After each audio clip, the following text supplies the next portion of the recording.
I'm Kevin, 32 years old, and I built my logistics company from absolutely nothing. My family and I always had a complicated relationship, especially with my father, who never believed in my vision. 3 months ago, I received the voicemail that changed everything. "Don't bother coming. We're cutting ties." I simply texted back, "Understood." What my father didn't know was that I'd already set a plan in motion that would bring us face to face at Christmas dinner, where everything would change forever.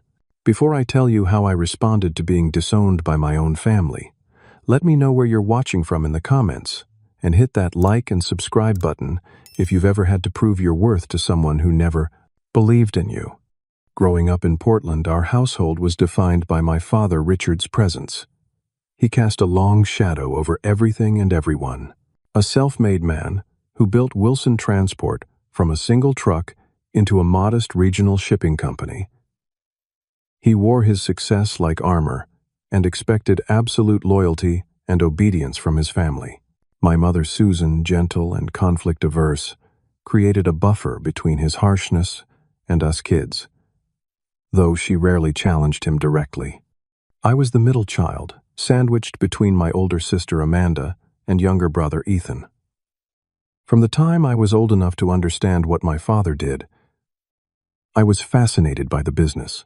While other kids played video games after school, I begged to go to the warehouse, climbing into the big rigs and learning the routes by heart before I was 10. "That boy's got transportation in his blood," my grandfather Harold would say proudly. Unlike my father Grandpa, Harold encouraged my curiosity and questions. During summer breaks, while Amanda focused on her social life and Ethan lost himself in sports, I worked alongside the drivers and warehouse staff, soaking up everything I could about logistics. By 15, I knew every client account, every route efficiency metric, and started noticing problems with the system. Our paper-based tracking was outdated. Our route planning was inefficient. Our fuel costs were higher than they needed to be. "Dad, what if we used GPS tracking for the fleet?" I suggested one night at dinner, trying to contain my excitement. I read about this new software that can optimize routes and cut fuel costs by almost 20%. My father barely looked up from his pot roast. "That fancy tech stuff costs money we don't need to spend. We've done fine with paper and experience for 20 years. But the initial investment would pay for itself within..." "Enough, Kevin," he cut me off. "When you've run a business for as long as I have, then you can make those decisions. Until then, leave the business talk for the office." Amanda smirked across the table, while Ethan suddenly became very interested in his mashed potatoes. It was a scene that would repeat itself countless times over the years. My enthusiasm for innovation colliding with my father's stubborn adherence to tradition. When I was 17, I created a detailed presentation about implementing a basic digital inventory system. I spent weeks researching, calculating potential savings, and preparing for every possible objection. I practiced in front of my bedroom mirror until I knew every slide by heart. The morning I was supposed to present it to my father in his office, I arrived to find him arguing with a customer on the phone about a late delivery. When he hung up, he waved away my presentation folder without even opening it. "Not now, Kevin. We just lost the Johnson account because truck broke down again. This is real business, not some school project." "But Dad, a digital tracking system would have flagged that truck for maintenance before it broke down." "If you just look at..." I said. "Not now," he snapped, his face reddening. "This family built this company by working hard, not by playing with computers. Now make yourself useful and go help Tom in dispatch." That night, Grandpa Harold found me sitting alone in the backyard, the rejected presentation in my lap. "Your father's a good man," he said, settling his aging frame beside me on the garden bench. "But he's afraid of what he doesn't understand." "He doesn't even try to understand," I said, fighting back tears of frustration. "Your ideas are good, Kevin. Too good, maybe. He placed his weathered hand on mine. Sometimes people resist the brightest light because it shows all the cracks in the foundation they've built. So what am I supposed to do? Just give up. Grandpa shook his head, a mysterious smile crossing his face. The truly successful businessmen I've known weren't the ones who never faced rejection. They were the ones who knew what to do with it. I didn't fully understand what he meant then, but his words stayed with me, a quiet compass, pointing toward a future I couldn't yet see. When acceptance letters arrived during my senior year of high school, I chose Portland State University's business program, partly to stay close to the family business. While Amanda had already graduated with a marketing degree, she rarely used, and Ethan was more interested in his baseball scholarship than academics. I approached college with laser focus. I declared a double major in business administration and supply chain management, taking every logistics course available. Where other students complained about the heavy workload, I thrived on it. Each class seemed directly applicable to problems I'd observed at Wilson Transport. Professor Lawrence's Advanced Logistics Management course changed everything for me. On the first day, the silver-haired veteran of the industry looked around the classroom and said, "Logistics isn't about moving things from point A to point B. It's about reimagining the entire journey." After that session, I lingered behind. "Professor Lawrence, I'm Kevin Wilson. My family runs a regional transportation company, and I'd love to get your perspective on some ideas I have." What I thought would be a quick conversation turned into a 2-hour discussion. Professor Lawrence listened intently as I outlined the challenges facing small logistics companies like ours. By the end, he was leaning forward, eyes bright with interest. "You've got a remarkable grasp of both the practical and theoretical sides of this industry," he said. "Most students your age are still learning the basics, but you're already thinking about integration and optimization. Have you shared these ideas with your family?" My enthusiasm dimmed. "My father isn't interested in changing anything. He thinks technology is just an expensive distraction." Professor Lawrence nodded thoughtfully. "That's not uncommon in family businesses. Change means admitting that the old way might not be the best way anymore. That's tough for founders to accept." He paused, studying me. "Would you consider staying after class on Thursdays? I think we could develop these ideas of yours into something substantial." Those Thursday sessions became the highlight of my college experience. Under Professor Lawrence's guidance, I began crafting what would eventually become my capstone project. A comprehensive modernization plan for Wilson Transport, complete with phased implementation timelines, cost projections, and ROI analyses. During holiday breaks and weekends, I continued working at the family business, noticing with growing alarm how our competitors were adopting the very technologies my father rejected. Our once loyal customers were increasingly lured away by companies offering real-time tracking and more efficient delivery windows. Dad Anderson Freight just picked up the Brewster account I mentioned during a rare family dinner my junior year. They're offering guaranteed delivery windows within a 30-minute span. "We could do that too if we implemented." "Those tech gimmicks will put Anderson out of business," my father interrupted. "Customers want reliability, not bells and whistles." Wilson Transport has been reliable for 25 years. Amanda nodded supportively. "Dad's right, Kevin. Not everything needs to be computerized and complicated." "Exactly," Ethan chimed in, though he rarely spent any time at the company except when he needed extra cash. "All that tech stuff just breaks down anyway." My mother gently changed the subject, her way of diffusing the tension that now seemed to accompany any business discussion. Later that night, my father found me in the home office working on my capstone project. "Your professors are filling your head with fancy theories," he said, leaning against the doorframe. "But real business is about relationships and hard work, not spreadsheets and software. It's not either or, Dad," I replied, trying to keep frustration from my voice. "The technology supports the relationships. It makes the hard work more effective." He shook his head. You've always been stubborn, just like your grandfather. He didn't say it as a compliment. When graduation approached, I poured everything into finalizing my capstone project. Professor Lawrence arranged for several industry experts to attend my presentation, and their feedback was overwhelmingly positive.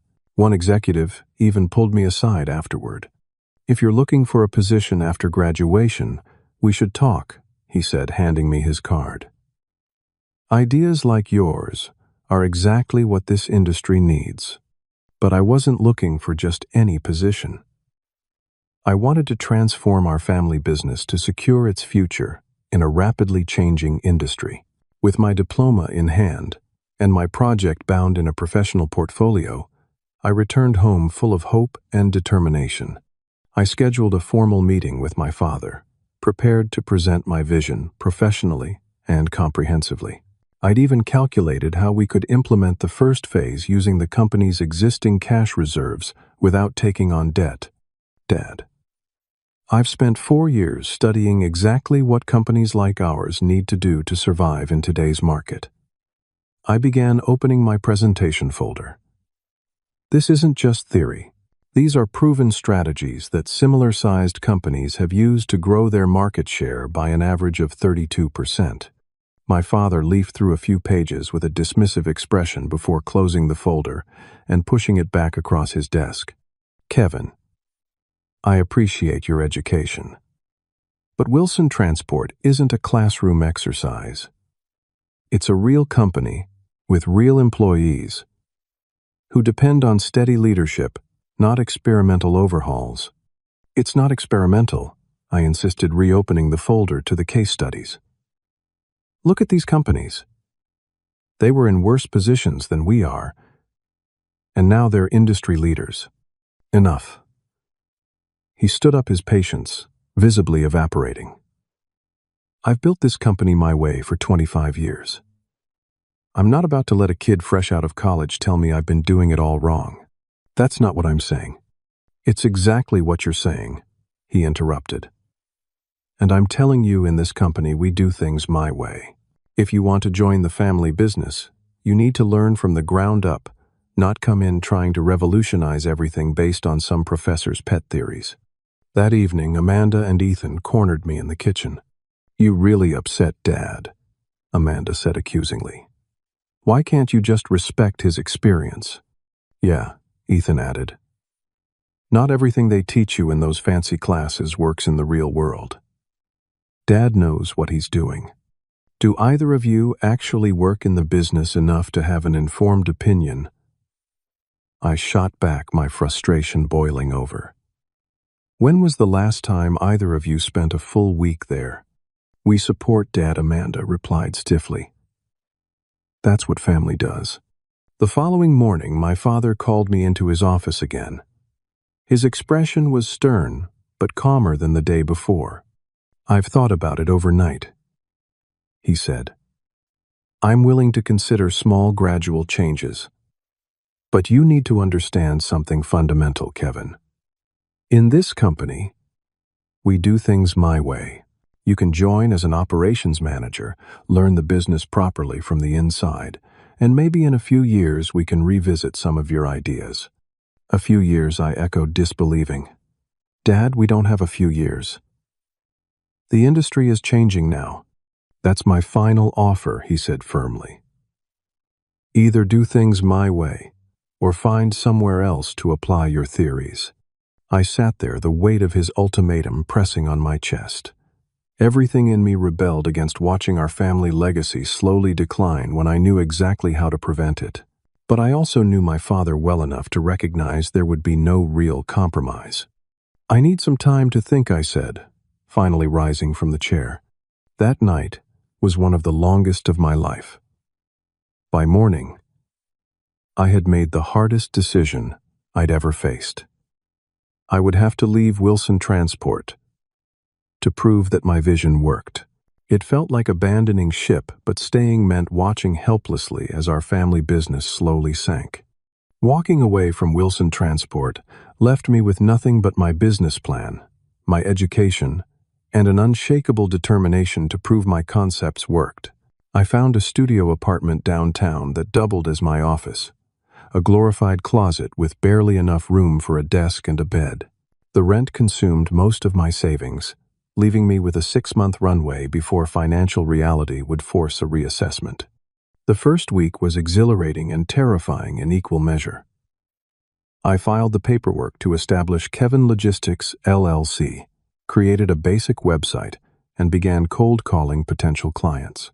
For every 100 calls, I might get one person willing to hear my pitch. For every 10 pitches, perhaps one would express tentative interest. My first real opportunity came from Pacific Brewing Supply, a small company that distributed brewing equipment to craft breweries. They had been consistently disappointed with their current logistics provider, but were skeptical that a one-man operation could handle their needs. "Look," Kevin said. "Martin, the operations manager. Your ideas sound great on paper, but we ship delicate equipment worth thousands of dollars. We can't afford mistakes.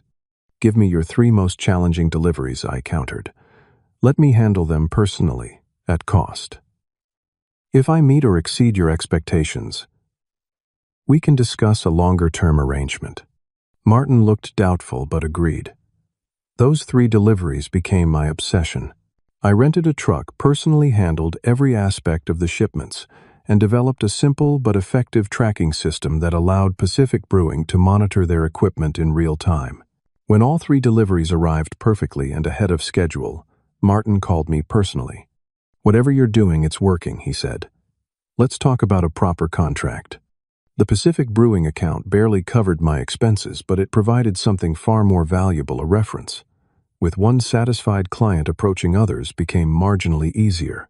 I reinvested every penny of profit into developing my digital infrastructure, creating a cloud-based logistics management system on a shoestring budget.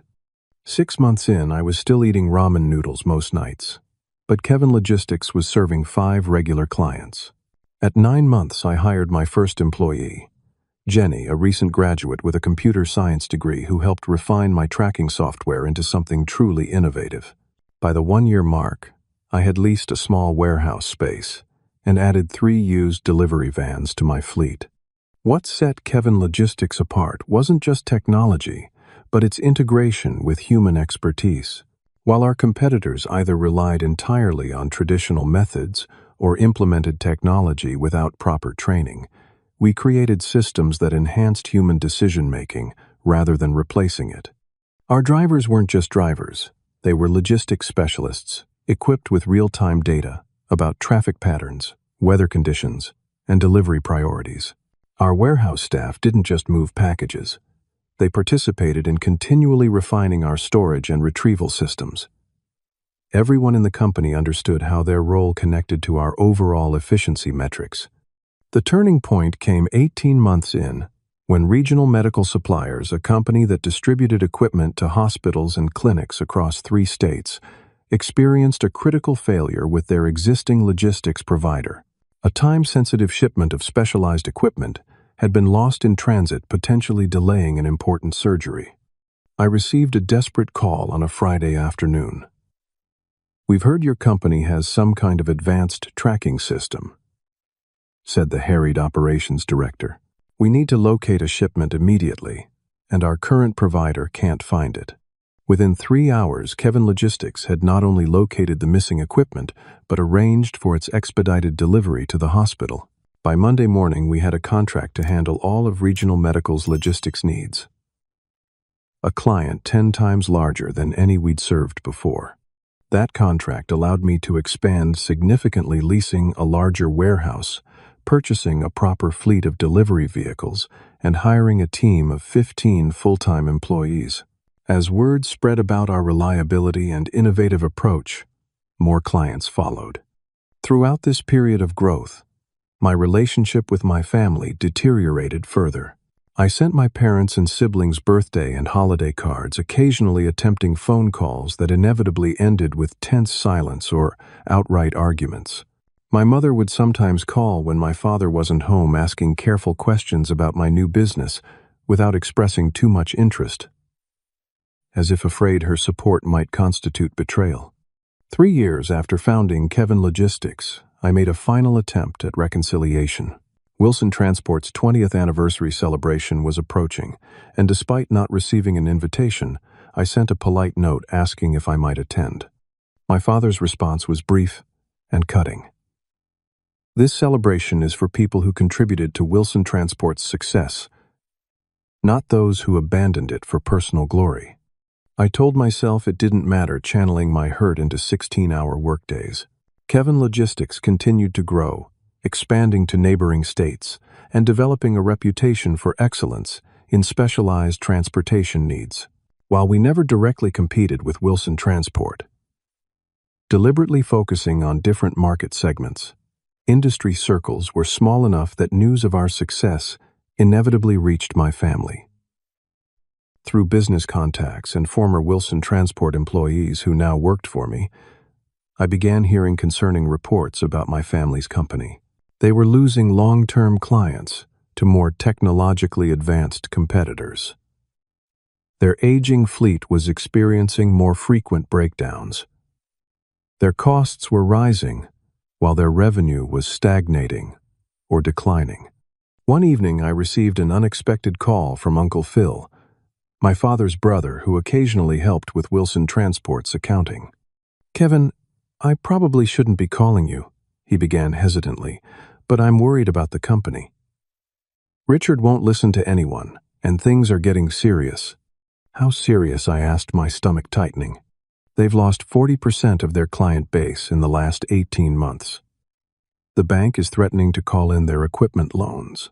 Richard keeps insisting it's just a temporary downturn, but the numbers don't lie." After that call, I couldn't sleep. Despite everything, I couldn't bear the thought of the family business failing. Not just for my father's sake, but for all the employees who had become like extended family to me during my years there.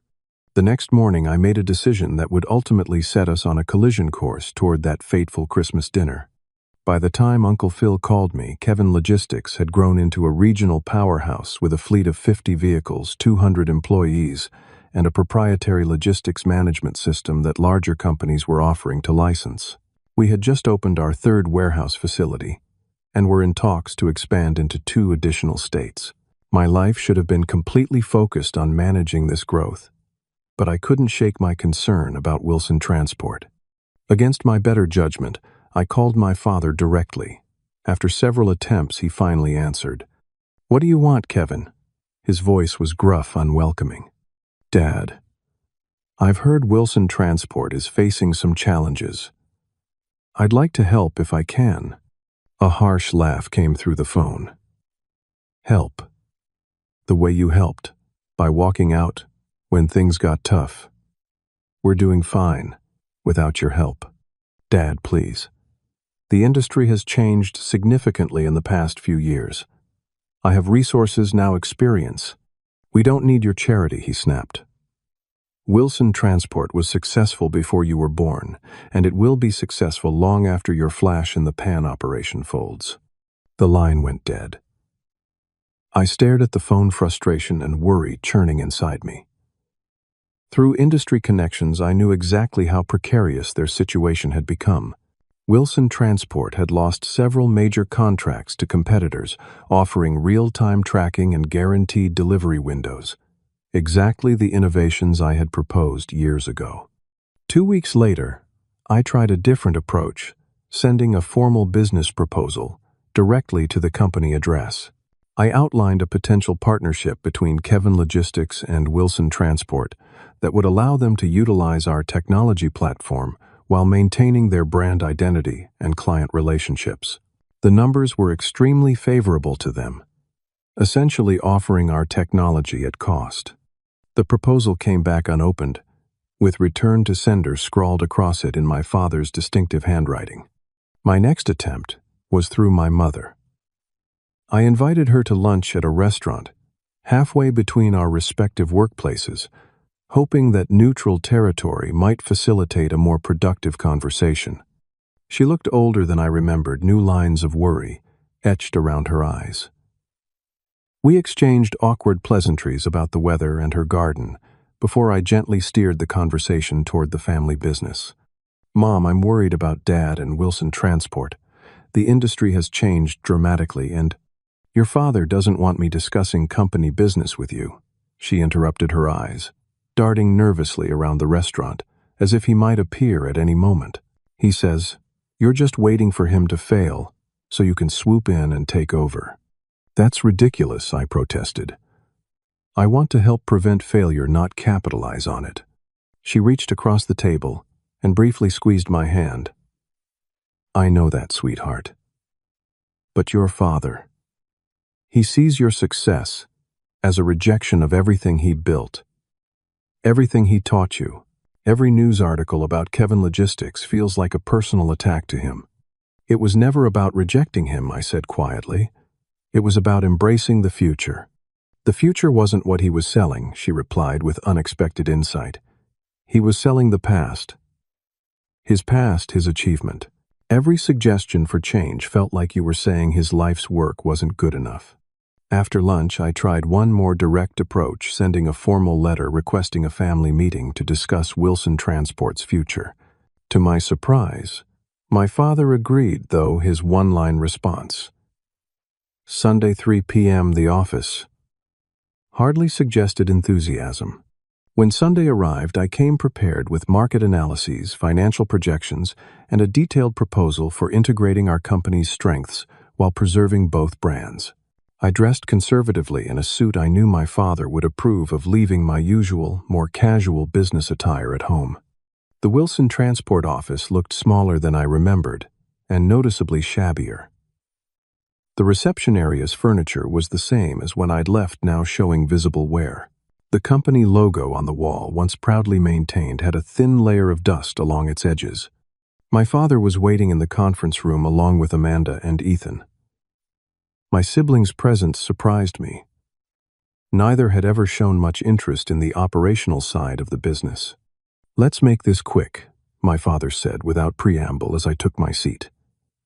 "We all have better things to do on a Sunday." I opened my presentation folder and began outlining the partnership proposal, careful to emphasize how it would benefit Wilson Transport while preserving their autonomy and brand identity. "This arrangement would give you immediate access to our digital infrastructure," I explained, sliding the financial projections across the table.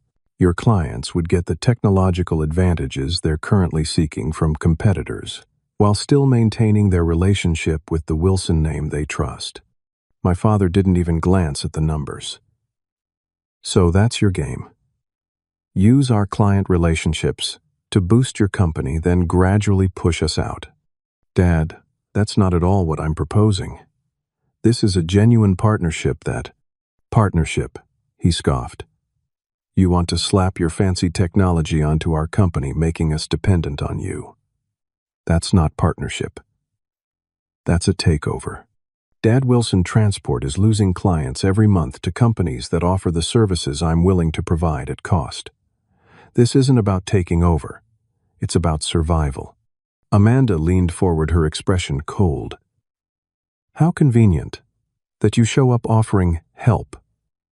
Now that we're facing challenges, where was this concern when you abandoned the family to start your competing business?" "I didn't abandon anyone," I replied, struggling to keep my voice level. "I left because my ideas for saving the company were repeatedly rejected. And Kevin Logistics has deliberately avoided competing directly with Wilson Transport." "Oh, please," Ethan interjected. "You've been waiting for us to struggle so you could swoop in and play savior. Dad's right. This is just a sneaky takeover attempt." I looked from face to face, seeing nothing but hostility and suspicion. Even with the company teetering on the brink of financial collapse, they refused to consider that my intentions might be genuine. "The business is failing," I said bluntly. "If you continue on your current path, Wilson Transport will be bankrupt within 6 months. I'm offering a lifeline that preserves the company name, keeps all current employees, and allows the business Dad built to continue. Why is pride more important than survival?" My father stood abruptly, his face flushed with anger. "Get out. How dare you come into my office and tell me my business is failing?" Wilson Transport was successful before you were born, and it will be successful long after your flash-in-the-pan operation disappears. Dad, please just look at the numbers. I said, "Get out," he shouted, slamming his fist on the table. "You're not family anymore, Kevin. You're just another competitor trying to take what I've built. As far as I'm concerned, you're dead to me." The words hit like physical blows. Amanda and Ethan sat silent, neither challenging our father's declaration nor meeting my eyes. In that moment, I realized that no matter what happened to Wilson Transport, they would never acknowledge that I had tried to help. I gathered my untouched presentation materials with shaking hands. "I'm sorry you feel that way," I managed to say. "The offer stands if you change your mind." "We won't," my father replied coldly. The weeks following that meeting were among the most difficult of my life. I threw myself into work, spending 18-hour days at the office and sleeping on the couch in my private bathroom, rather than going home to an empty apartment that suddenly felt too quiet, too full of unwanted thoughts. My executive team noticed my changed demeanor but respectfully gave me space while picking up the slack when my focus inevitably slipped. Meanwhile, industry contacts continued to share news of Wilson Transport's accelerating decline. Lost contracts, equipment repossessions, staff layoffs. I considered making one final attempt at reconciliation, but ultimately decided against it. The message had been crystal clear: my help wasn't wanted, and my family ties had been severed. All I could do was continue building Kevin Logistics and try to move forward with my life. 6 months after that disastrous family meeting, I received another call from Uncle Phil. His voice was tense, almost whispering. "Kevin, it's worse than we thought. The bank is foreclosing on the warehouse next month. Richard's looking for buyers for the company, but at this point it's really just selling the client list and whatever equipment isn't already repossessed." A cold weight settled in my stomach. "How's he taking it?" "Not well," Uncle Phil sighed. "He's blaming everyone but himself. The economy, disloyal clients, competitors undercutting prices. He won't admit that refusing to modernize is what drove customers away." After hanging up, I sat alone in my office, watching the sunset through the floor-to-ceiling windows of the Kevin Logistics headquarters. The company had continued its meteoric growth, recently acquiring 2 smaller logistics firms and expanding into 5 additional states. We were now large enough to be courting interest from venture capital firms looking to fund nationwide expansion. By any objective measure, I had won. My vision had been validated. My business model proven successful, beyond even my optimistic projections. I should have felt satisfied seeing my father's outdated approach fail while my innovative methods thrived. Instead, I felt hollow. The next morning, I canceled my meetings and drove to Portland State University. Professor Lawrence, now department chair, welcomed me warmly into his office. "Kevin, what a pleasure. I've been following your company's success with great pride." After catching up briefly, I explained the situation with Wilson Transport and my family. I could buy Wilson Transport through a shell corporation, I concluded. Save the company, save the employees' jobs, maybe even save my family relationships once they realize I was right all along. Professor Lawrence leaned back in his chair, studying me carefully. "That sounds more like revenge than reconciliation, Kevin. Forcing your father to admit you were right won't heal what's broken between you." His words stung because they contained truth I hadn't wanted to acknowledge. "What's your actual goal here?"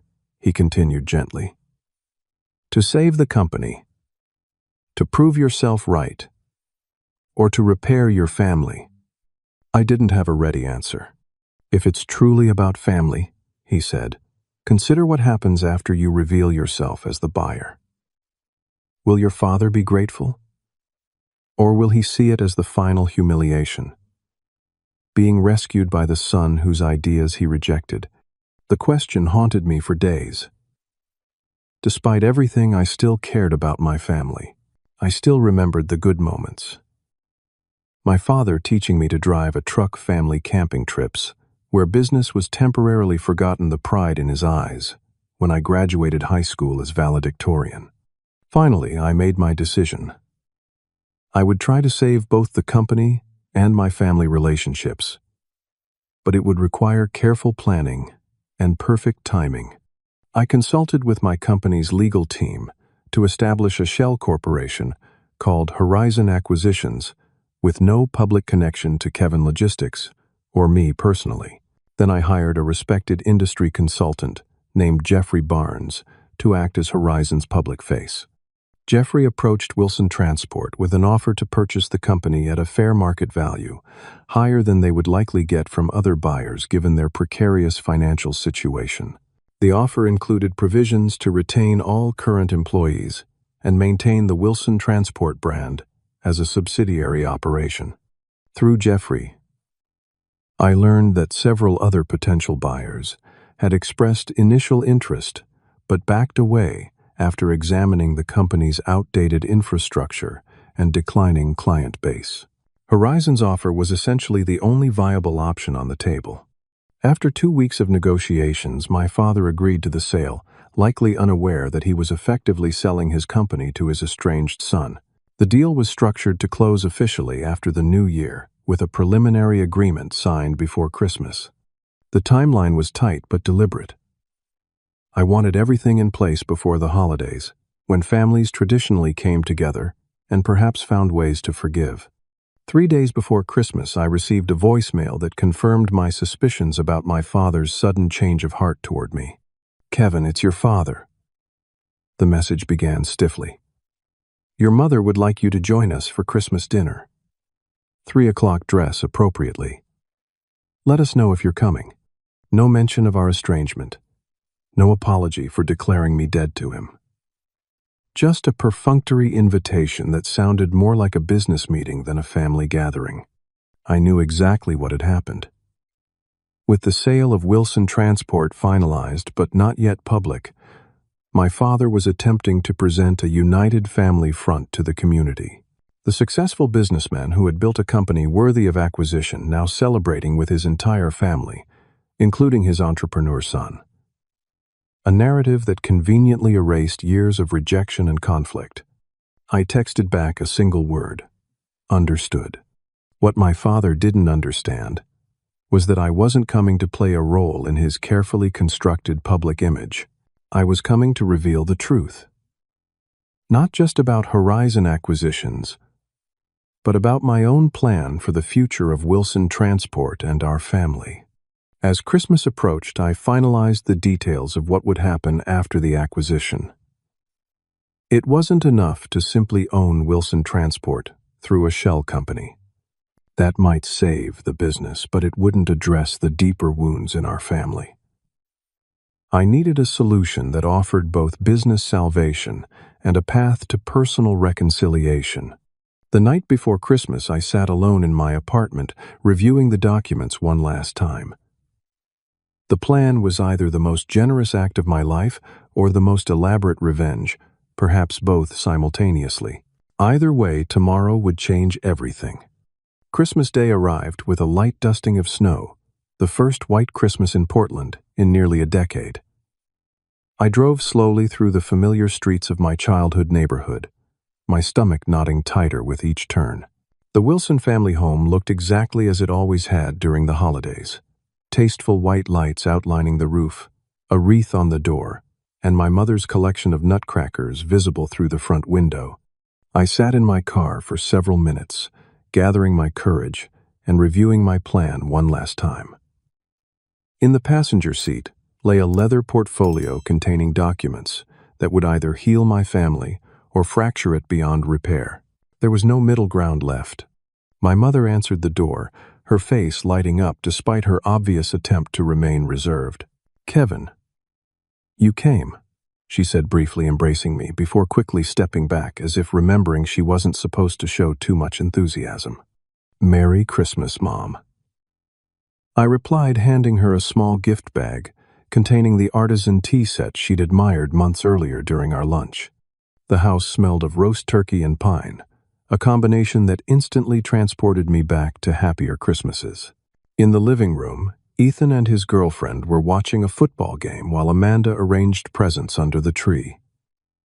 My father was nowhere to be seen. "Richard's in his study," my mother explained quietly. "He'll be out soon." Amanda acknowledged me with a cool nod, while Ethan offered a perfunctory "hey" without taking his eyes off the television. The tension was palpable, as if everyone was performing in a play, but hadn't fully committed to their roles. When my father finally emerged from his study, he approached with the stiff formality of a business acquaintance rather than a father greeting his son at Christmas. "Kevin," he said with a curt nod. "Glad you could make it." No hug, no handshake, just those empty words. "Thanks for the invitation," I replied evenly. Dinner was an exercise in carefully maintained small talk. My mother asked about my apartment. Amanda mentioned a vacation she was planning, and Ethan talked about a recent golf game. No one mentioned Wilson Transport or Kevin Logistics, though these omissions hung in the air like uninvited guests. As my mother served dessert, her traditional Christmas apple pie, my father cleared his throat and adopted what I recognized as his important announcement posture. "Since we're all here," he began, "I should inform you of some significant business developments. After much consideration, I've decided to sell Wilson Transport." Amanda and Ethan exchanged quick glances, suggesting they already knew this information. My mother kept her eyes on her pie, her fork pushing the same piece around without ever lifting it to her mouth. "The sale will be finalized after the new year," my father continued. "The company will retain its name as a subsidiary of the new owner, and all current employees will keep their positions." He looked directly at me for the first time that evening, a hint of smugness in his expression. "I'm sure Kevin will be interested to know that the business he abandoned is valuable enough to attract a buyer even in today's competitive market." There it was. The real reason for my invitation. Not family reconciliation, but one final opportunity to prove I had been wrong to leave. "That's significant news," I said carefully. "I'm curious. Who's the buyer?" "A company called Horizon Acquisitions," my father replied. "They specialize in revitalizing transportation companies with strong fundamentals but outdated methods."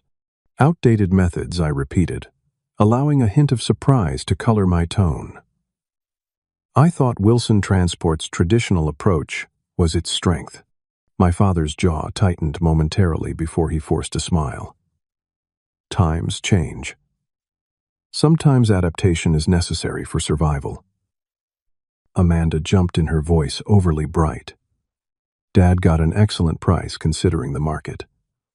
The buyer obviously recognizes the value of Wilson Transport's client relationships and reputation." "Absolutely," Ethan agreed eagerly. "It's a win-win situation." I took a slow sip of water, gathering my thoughts. "And what happens to the family after the sale? Will you stay on in some capacity, Dad?" "I'll serve as a consultant for the first year," he said with obvious pride.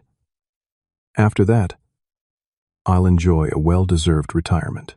Amanda and Ethan will both receive generous compensation packages as part of the sale." "I see." I nodded slowly. "And what about me?" The room went suddenly quiet. My father's expression hardened. "You chose to leave Wilson Transport years ago," he said coldly. "You have no stake in the company or its sale." Amanda smirked slightly, while Ethan suddenly became very interested in the pattern on his dessert plate.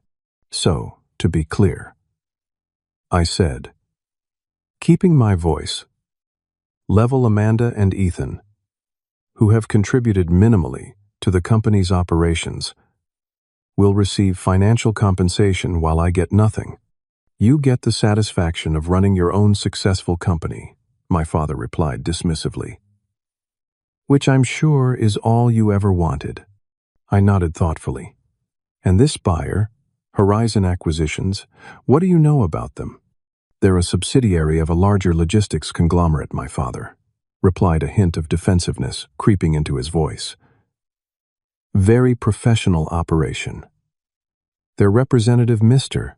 Barnes, has been extremely straightforward in all our dealings. Would that larger conglomerate happen to be Kevin Logistics? I asked quietly.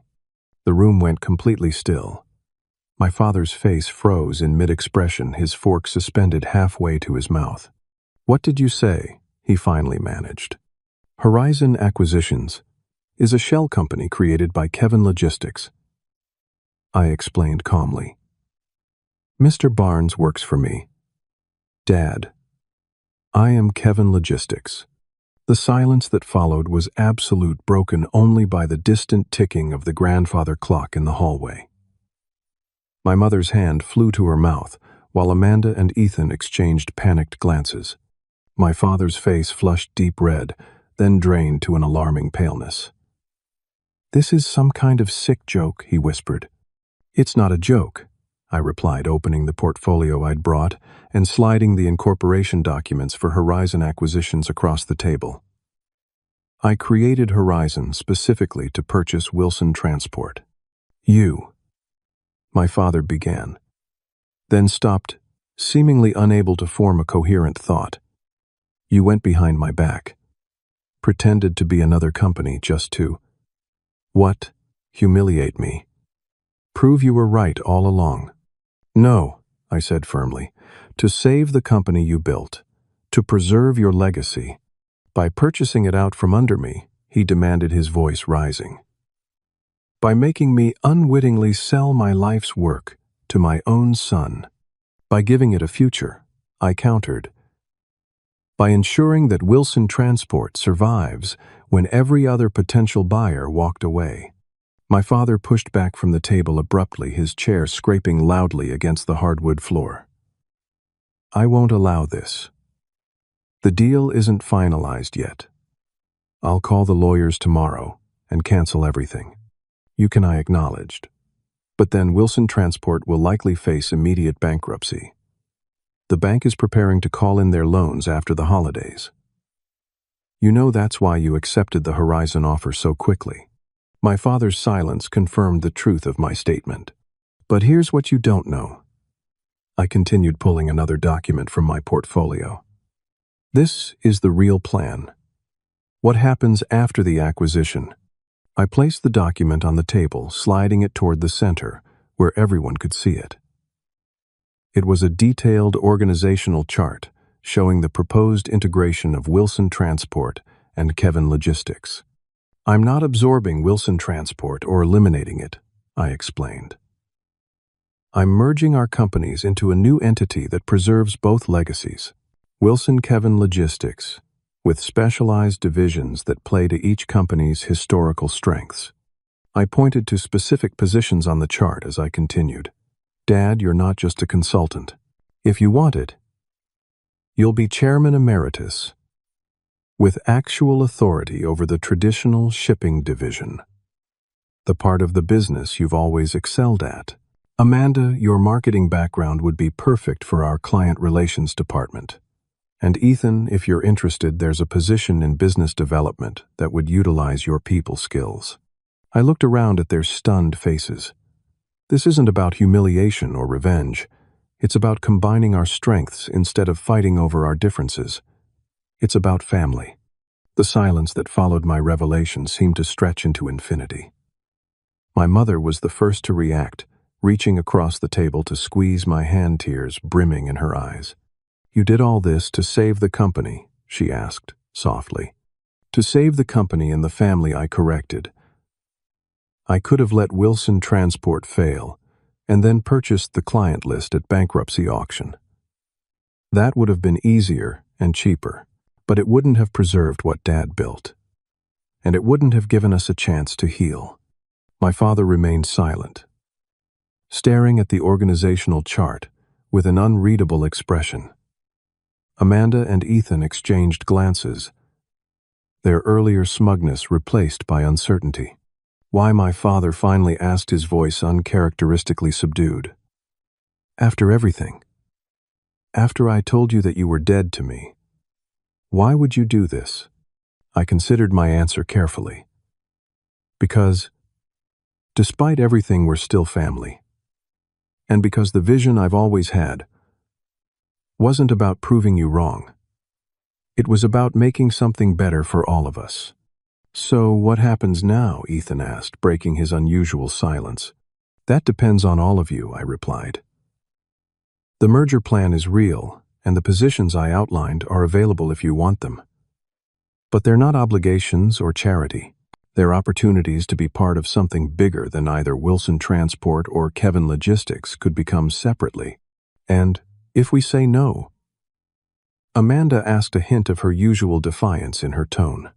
Then the acquisition proceeds as originally planned. Wilson Transport becomes a subsidiary of Kevin Logistics. The employees keep their jobs, and you receive the compensation packages already negotiated. You can walk away with the money and no obligations. My father pushed his chair back and stood up.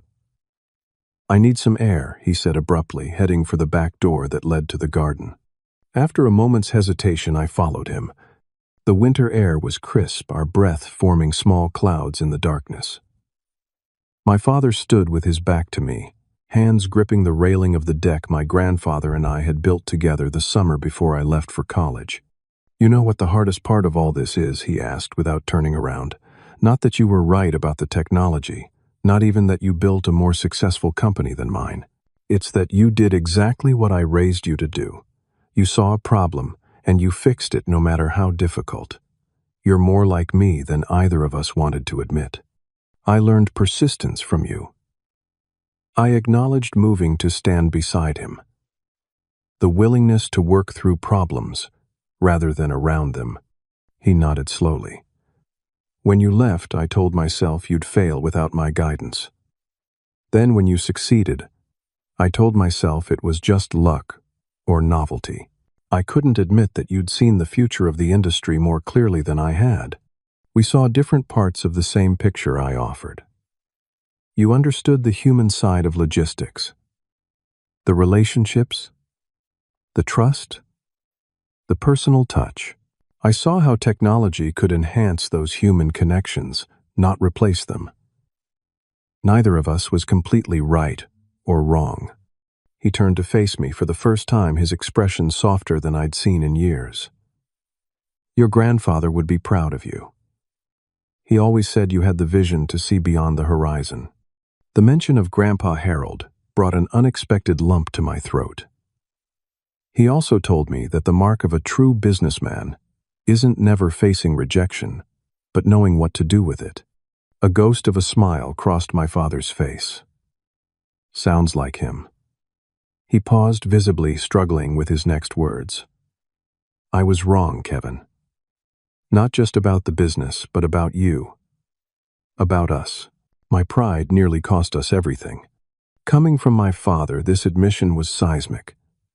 I nodded, acknowledging the immensity of what he'd just conceded. So what do we do now? He asked. We start over, I replied simply.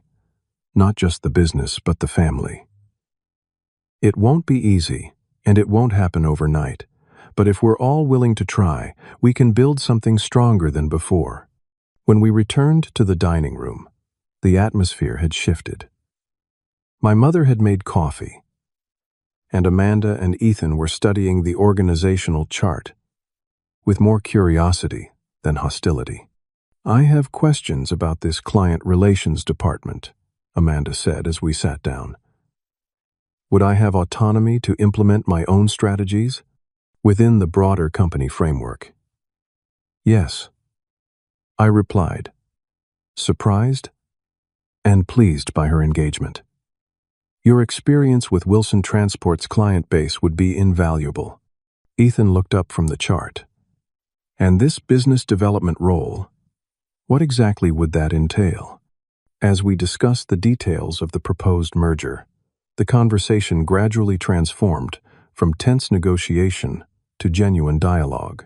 My father occasionally interjected with questions about operational specifics, his decades of experience providing insights I hadn't considered. My mother watched us with quiet joy, the family she loved, slowly knitting itself back together. Around midnight, as the discussion finally wound down, my father extended his hand across the table. "I'd like to accept the chairman emeritus position," he said formally, then added with uncharacteristic humility, "if the offer still stands." "It does," I replied, shaking his hand. It wasn't a full reconciliation. Too much had happened for that to occur in a single evening. But it was a beginning. The weeks following Christmas were filled with meetings, legal consultations, and the complex process of merging two distinct company cultures. There were tense moments and disagreements, but underlying them was a new foundation of mutual respect. 3 months later, we officially launched Wilson Kevin Logistics with a company-wide celebration. Standing on the podium beside my father, watching employees from both companies mingling and sharing ideas, I felt a sense of completion I hadn't known was missing. "We did it," my father said quietly, surveying the room. "We're just getting started," I replied. The reconciliation process with my family continued in parallel with the business integration. Some days were easier than others. Old habits and resentments occasionally resurfaced, requiring patience and forgiveness from all sides. My relationships with Amanda and Ethan gradually evolved from strained politeness to genuine sibling bonds, as we found our respective places in the new company structure. My father and I established a weekly lunch tradition, sometimes discussing business, but increasingly venturing into personal territory we'd never explored before. I learned about his own difficult relationship with his father, his early struggles, building Wilson Transport, and the fears that had driven his resistance to change. In turn, I shared the doubts and challenges I'd faced while building Kevin Logistics, the moments when I'd nearly given up, and how memories of his determination had sometimes been what kept me going. 1 year after that pivotal Christmas dinner, Wilson Kevin Logistics had exceeded even my optimistic projections. Our combined strengths created a company greater than the sum of its parts, with Wilson Transport's established relationships enhanced by Kevin Logistics' technological infrastructure. Looking back, I realized that the voicemail telling me not to bother coming, that they were cutting ties, had been the crisis point our family needed to finally change. My simple, understood response hadn't been surrender, but the beginning of a solution that addressed the real problem beneath our conflicts. True success isn't measured by proving others wrong or winning at their expense. It comes from finding solutions that lift everyone up, that heal rather than harm. Sometimes the people who hurt us most are the ones who need our compassion most desperately, even when they can't ask for it. If you've ever faced rejection from those whose approval you sought most, remember that how you respond defines you more than the rejection itself. Revenge might feel satisfying in the moment, but reconciliation, when possible, brings a deeper, more lasting peace. I'd love to hear your thoughts in the comments. Have you ever turned a family conflict into an opportunity for growth? Did you choose forgiveness over resentment, and what was the outcome? Don't forget to like and subscribe if this story resonated with you, and share it with someone who might be struggling with family business dynamics or difficult relationships. Thank you for listening to my journey from rejection to reconciliation, and remember, sometimes the most powerful response to "don't bother coming" is simply showing up with an open heart and a better plan.